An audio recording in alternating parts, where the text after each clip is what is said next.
ভাই আপনি দুনিয়াতে যে মানুষগুলোর জন্য এত কষ্ট করতেছেন, এত কষ্ট করে তাদের মুখে হাসি ফোটানোর একটু চেষ্টা করেন।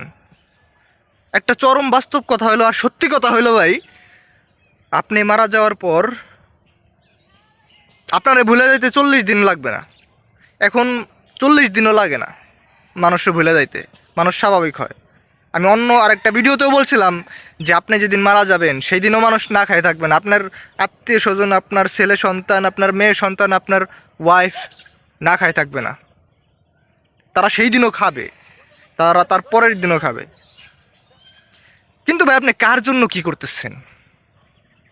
আপনি তো নিজের ভালোটাই বুঝলেন না। আপনি সবশেষে নিজের ভালোটাই বুঝলেন না যে আপনি ওই দুনিয়া থেকে একদিন চলে যাবেন, কিন্তু আপনি যে দুনিয়া থেকে চলে যাবেন, এই দুনিয়া থেকে চলে যাওয়ার জন্য আপনি কি করতেছেন? আপনি এই দুনিয়া থেকে যাওয়ার জন্য কতটুকু গোছগাছ করছেন, কতটুকু প্রিপেয়ার হয়েছেন? কথাগুলা আমি একটু বোঝানোর চেষ্টা করতেছি। এইটা যে আপনি মরার পরের জীবনের জন্য কতটুকু গোছাইছেন।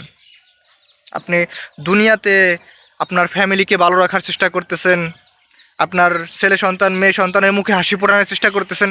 এটা খারাপ কোনো বিষয় না, এটা অবশ্যই আপনাকে করতে হবে।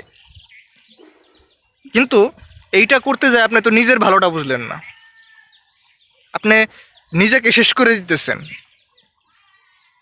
আপনি নিজেকেই শেষ করতেছেন। আপনি এক ওয়াক্ত নামাজ পড়েন না, আপনি আল্লাহ তাআলার হুকুম পালন করেন না, আপনি শুধু দুনিয়া নিয়ে ব্যস্ত, আপনার ফ্যামিলির মুখে হাসি ফোটাতে ব্যস্ত, অনেক বড় লোক হওয়াতে ব্যস্ত। প্রিয় ভাই, আবারও বলি, সব কথার এক কথা, যে নিজের ভালোটা আগে বুঝতে শিখুন। আপনি মরার পর আপনার সাথে কি যাবে এইটা বুঝতে শিখুন।